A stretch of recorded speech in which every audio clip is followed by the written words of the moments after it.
दोस्तों, मैं मनोज कुमार आप सभी का हमारे इस चैनल मनोज केमिस्ट्री वाला में स्वागत है। ठीक है। आज हम कक्षा 9 के विज्ञान में एक नया चैप्टर का शुरुआत करेंगे और उस चैप्टर का नाम है कार्य ऊर्जा तथा सामर्थ्य। कार्य ऊर्जा तथा सामर्थ्य, वर्क एनर्जी एंड पावर। यहां पर आइए, सबसे पहले हम लोग जानेंगे कि कार्य क्या होता है, व्हाट इज वर्क। देखिए, आम भाषा में हमारा बात करना, यदि हम पढ़ते हैं तो यह भी एक कार्य है। यदि हम चिल्लाते हैं तो यह भी एक कार्य है। यदि हम रोते हैं, यदि हम दौड़ते हैं, टहलते हैं, न, ये सभी के सभी यह एक कार्य है। लेकिन भौतिक विज्ञान कार्य को दूसरे रूप में परिभाषित करता है। भौतिक विज्ञान के अनुसार कार्य कुछ दूसरे रूप में डिफाइन होता है। क्या होता है, आइए देखा जाए। भौतिक विज्ञान के अनुसार यदि किसी वस्तु पर कोई बल आरोपित हो और बल आरोपित होने के कारण यदि उस वस्तु में विस्थापन हो जाता है तो उस वस्तु में कार्य किया जाता है। किसी वस्तु पर बल लगाकर उसे बल की दिशा में विस्थापित कर देना ही कार्य कहलाता है। यह भौतिक विज्ञान के अनुसार है। यही कार्य का सबसे सुंदर, सबसे बढ़िया, सबसे अच्छा डेफिनेशन है। क्या? किसी वस्तु पर बल लगाकर उसे बल की दिशा में विस्थापित कर देना ही, किसी वस्तु पर बल लगाकर उसे बल की दिशा में विस्थापित कर देना ही कार्य कहलाता है। आइए इसको एक फिगर के आधार पर समझा जाए। चलिए, मान लीजिए ये कोई एक वस्तु है। ओके। इस वस्तु पर एक बल लगा है, यफ। जैसे ही इस वस्तु पर बल आरोपित हुआ, यह वस्तु बल की दिशा में डी दूरी विस्थापित हो गई। देख लीजिए, जब इस वस्तु पर कोई बल आरोपित नहीं हुआ था तो यह वस्तु यहां पे थी, बिंदु ए पर थी, स्थान ए पर थी। जैसे ही इस वस्तु पर यह बल आरोपित हो गया, अब यह वस्तु डी दूरी विस्थापित होने के बाद स्थान बी पर पहुंच गई। कहने का मतलब ये हुआ कि बल लगने के कारण इस वस्तु में डी विस्थापन हो गया। अगर विस्थापन हुआ है तब इस वस्तु पर इस बल के द्वारा कार्य किया गया है। इसी को हम लोग कहेंगे कार्य। यही भौतिक विज्ञान के अनुसार है। यही भौतिक विज्ञान बताता है। क्या बताता है? किसी वस्तु पर बल लगाया जाए, यदि वह वस्तु बल की दिशा में विस्थापित हो जाता है तो उस वस्तु में उस बल के द्वारा कार्य किया गया है। आइए इसे हम बहुत ही सिंपल तरीके से लिखने का प्रयास करेंगे। क्या? किसी वस्तु पर बल लगाकर उसे बल की दिशा में विस्थापित कर देना ही, किसी वस्तु पर बल लगाकर उसे बल की दिशा में विस्थापित कर देना ही कार्य कहलाता है। इस वस्तु पर यह बल आरोपित हुआ है जिसके कारण यह वस्तु डी दूरी विस्थापित हो गई। अब हम कह सकते हैं कि इस वस्तु पर कार्य किया गया है। आइए इसी बात को यहां पर हम लोग सुंदर सुंदर लाइन में लिखें। किसी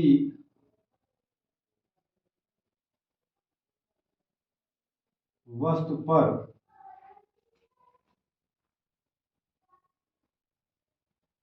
बल लगाकर उसे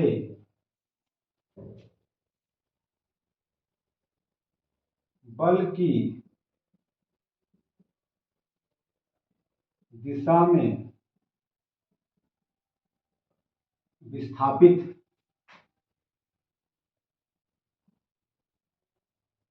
कर देना ही कार्य कहलाता है। ओके, कोई दिक्कत? यहां लिखिए, यदि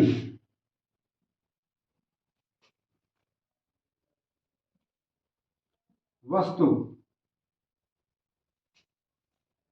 पर F बल लगाकर उसे D दूरी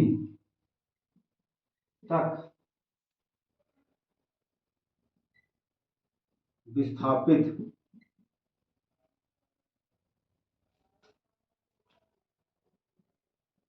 किया गया तो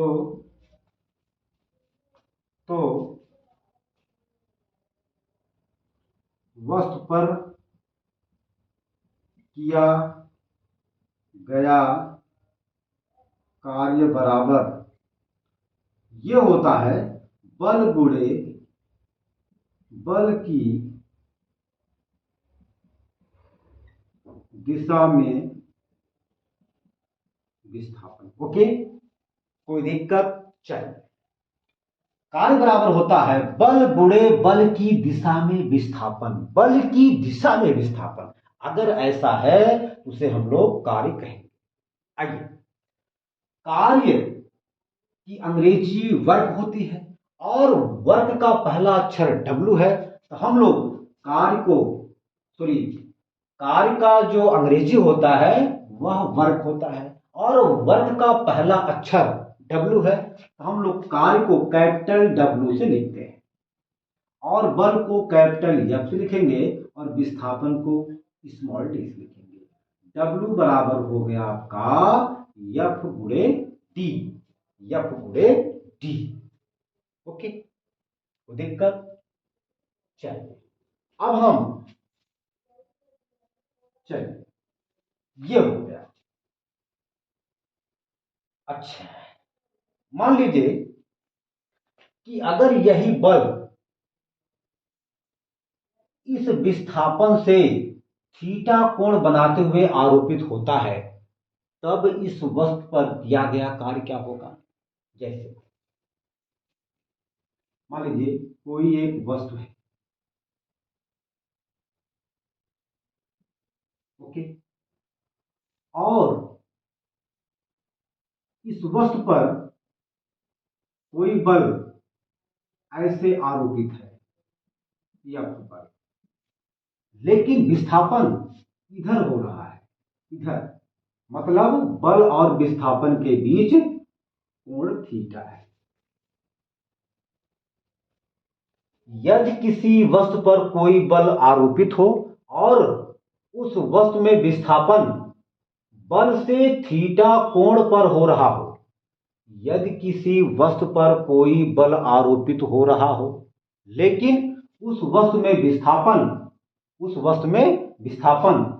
बल से थीटा कोण बनाते हुए हो रहा हो, तो उस समय उस वस्तु पर किया गया कार्य कार्य W बराबर होता है F into D cos of theta. लिखेंगे, यदि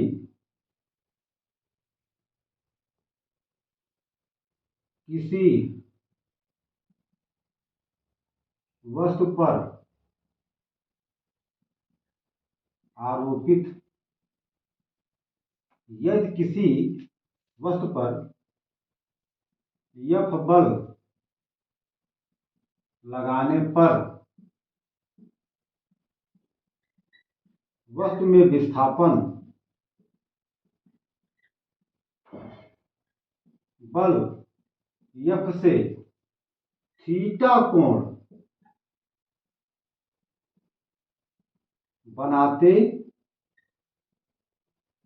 हुए हो रहा हो, तो वस्तु पर किया गया कार्य W बराबर होता है F into D cos of. बिल्कुल खास बात, यदि किसी वस्तु पर कोई बल F आरोपित हो, लेकिन उस वस्तु में जो विस्थापन हो रहा है वह विस्थापन बल से थीटा कोण बनाते हुए हो रहा हो, तो उस समय उस वस्तु पर किया गया कार्य W बराबर होता है F into D cos of theta. F into D cos of theta. यहां पर इस वस्तु पर किया गया कार्य इस थीटा कोण पर डिपेंड करता है। जैसे जैसे थीटा कोण, जैसे जैसे थीटा का मान बदलेगा, जैसे जैसे कोण का मान बदलेगा, वैसे वैसे कार्य W का मान बदलेगा। कहने का मतलब यह हुआ, यहां पर किया गया कार्य थीटा कोण पर डिपेंड करता है, निर्भर करता है। ओके, इसको आप नोट कर लीजिए।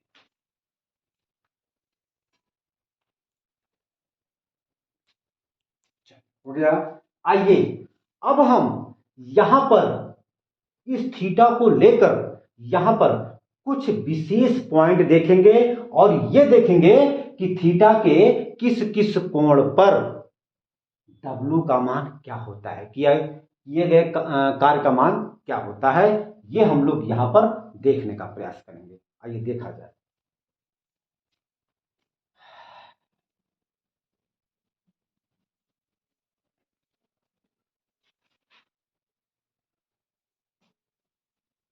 चलिए अब हम लोग चलेंगे विशेष स्थितियां।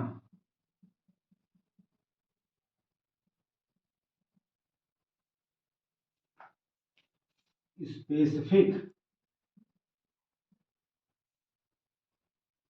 कंडीशन। ठीक है, मान लीजिए पहला कंडीशन, यदि मैं मान लूं कि थीटा कोण बराबर 0 डिग्री, तो क्या होता है। आइए अब इसका मतलब हम लोग यहां पर समझते हैं। मान लीजिए कि कोई एक वस्तु है और उस वस्तु पर आरोपित बल F विस्थापन की दिशा में, भाई तभी तो बल और विस्थापन के बीच 0 डिग्री का कोण बनेगा। इसका मतलब यही है कि थीटा बराबर 0 अंश का मतलब यह हुआ कि बल और विस्थापन के बीच 0 अंश का कोण बनेगा, अर्थात जिस दिशा में बल आरोपित होगा उसी दिशा में विस्थापन होगा। यही इसका मतलब है, यही थीटा बराबर 0 अंश का मतलब है। मतलब बल की दिशा में ही विस्थापन होगा। अगर ऐसा होता है, अगर ऐसा हो रहा है, तो इस वस्तु पर किए गए कार्य का मान क्या होगा, यह हम लोग यहां पर निकालेंगे। ये देखा जाए तो हम लोग जानते हैं कि W बराबर होता है F into D cos of theta. चलिए देखा जाए, F into D cos theta का मान 0 डिग्री, और देखा जाए कॉस 0 अंश का मान होता है 1, कॉस 0 अंश का मान होता है 1। आइए अब कॉस 0 अंश के स्थान पे 1 लिखेंगे। F इंटू डी गुणे 1 बराबर F इंटू डी। यही अधिकतम कार्य होता है, अधिकतम। इस कंडीशन से यह सिद्ध हो रहा है कि यदि किसी वस्तु पर आरोपित बल, या जब किसी वस्तु पर कोई बल आरोपित हो रहा हो और विस्थापन उसी बल की दिशा में ही हो रहा हो, तो उस वस्तु पर किया गया कार्य अधिकतम होता है, मैक्सिमम होता है।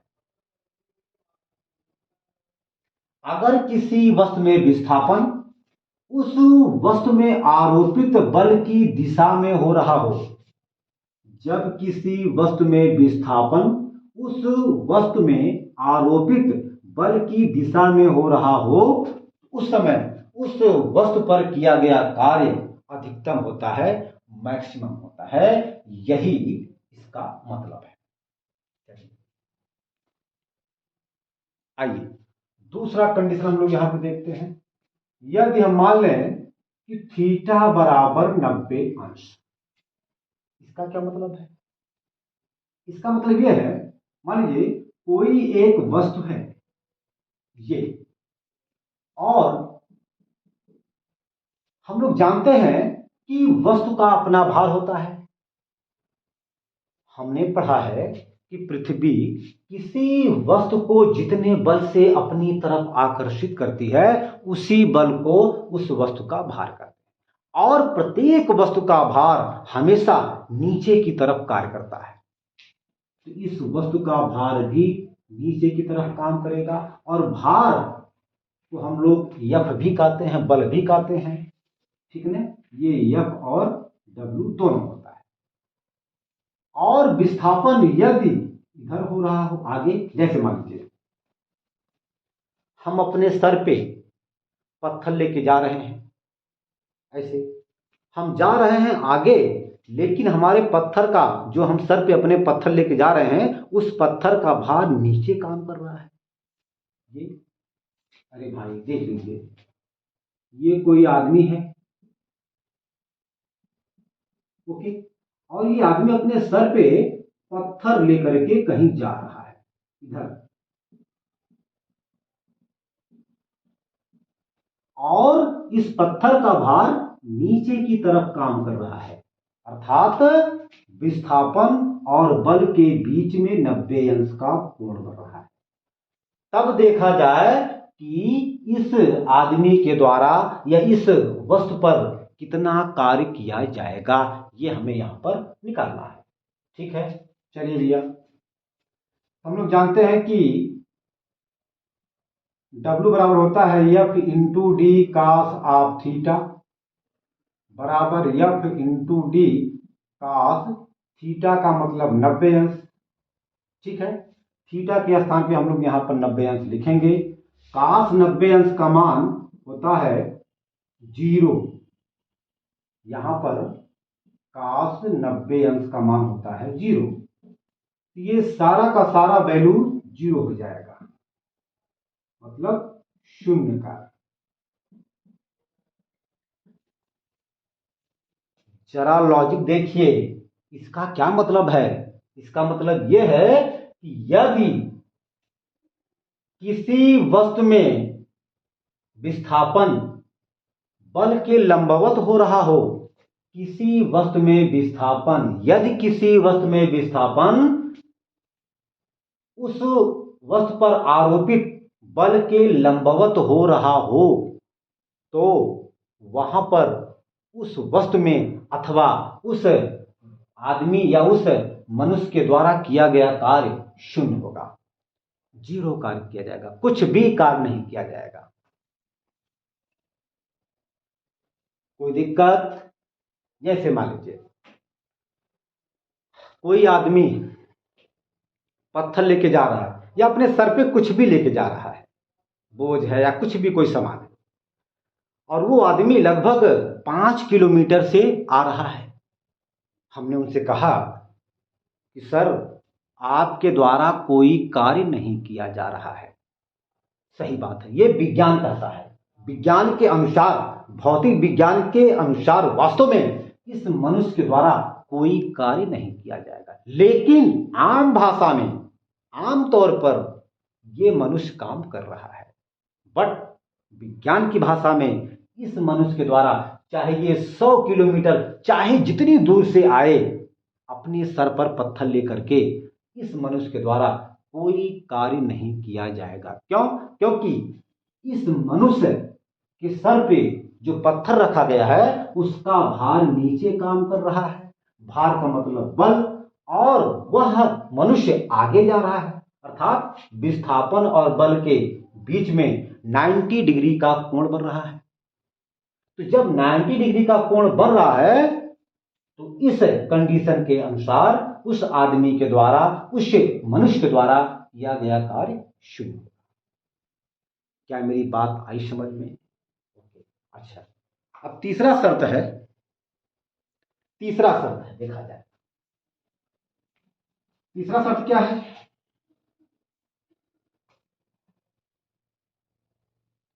यदि थीटा बराबर 180 अंश हो। चलिए, ये क्या है, बहुत ध्यान से समझेंगे आप लोग, बहुत ध्यान से ही समझेंगे। चलिए, मान लीजिए ये कोई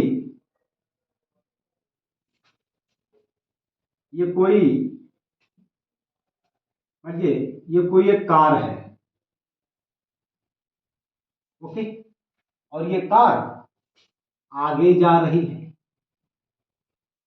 इसका विस्थापन आगे हो रहा है, ओके। हमने क्या किया, जैसे देखो ये कार ऐसे आ रही है, हमने इस कार पर ऐसे बल लगाया इधर, और कार ऐसे आ रही है, लेकिन कार हमें धक्का दे करके पीछे कर रहा है। लेकिन हमने क्या किया, हमने जो है इस कार पर आगे से ऐसे हम बल आरोपित कर रहे हैं, कार पर हम ऐसे बल आरोपित कर रहे हैं, लेकिन कार हमें ढकेलते हुए, हमें धक्का मारते हुए आगे की तरफ ले जा रहा है। मतलब विस्थापन आगे, इधर बल इधर, विस्थापन इधर, बल इधर। हम बल इधर लगा रहे हैं, कार विस्थापित इधर हो रही है। मतलब बल देखो, ये बल इधर, विस्थापन इधर, मतलब ये देखिए बल इधर और विस्थापन इधर, ये एफ बल, ये डी, यानी दोनों के बीच 180 अंश का कोण बन रहा है, ठीक। तब इस कंडीशन में हम लोग देखेंगे कि इस हमारे द्वारा इस कार पर कितना कार्य किया जाएगा, ये हमने कहा। आइए देखा जाए, हम लोग जानते हैं कि W बराबर होता है F into D cos of theta.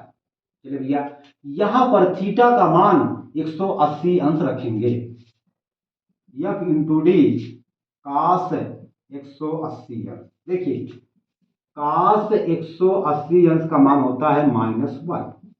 चलिए भैया, अब कॉस 180 अंश के स्थान पे हम लोग -1 रखेंगे, F इंटू डी गुणे -1, ये आपका आ जाएगा -FD। ये माइनस क्या बता रहा है, माइनस ये बता रहा है कि अगर किसी वस्तु पर आरोपित बल और विस्थापन विपरीत दिशा में है तो वहां पर उस वस्तु में किया गया कार्य ऋणात्मक होगा, निगेटिव होगा। यदि किसी वस्तु पर आरोपित बल विस्थापन के विपरीत दिशा में है, अर्थात बल और विस्थापन यदि ठीक आपस में विपरीत दिशा में हो, तो उस समय उस वस्तु में किया गया कार्य ऋणात्मक होगा, निगेटिव होगा। ये आपका हो गया ऋणात्मक कार्य। चौथा, लास्ट,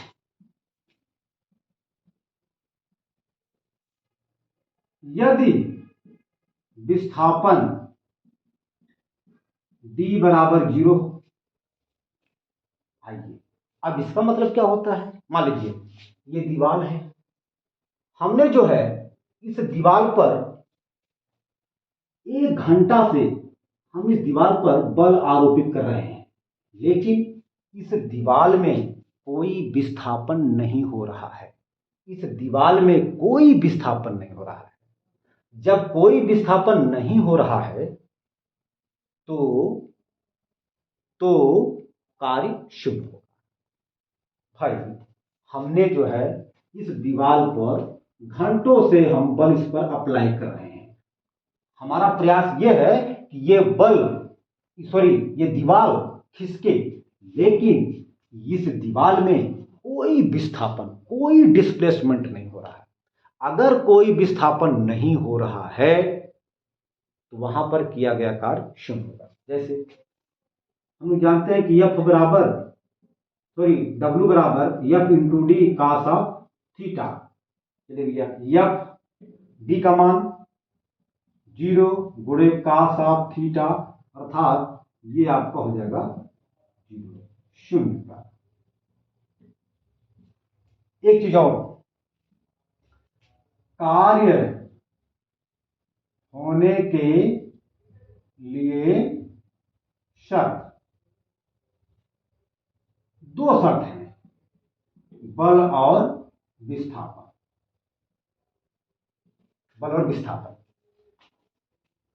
कार्य होने के लिए बल और विस्थापन दोनों का होना अति आवश्यक है। अगर दोनों में से कोई एक मिस हो जाए, छूट जाए, अनुपस्थित हो जाए तो वहां पर कोई कार्य नहीं होगा। कार्य होने के लिए बल और विस्थापन दोनों का साथ साथ होना अति आवश्यक है, एक साथ होना अति आवश्यक है। अगर दोनों में से कोई एक न हो तो कोई कार्य नहीं होगा। ठीक है, तो आज हम अपने वीडियो को यहीं पर अंत करते हैं। अब अगले वीडियो में जो भी टॉपिक होगा उसको हम पढ़ेंगे।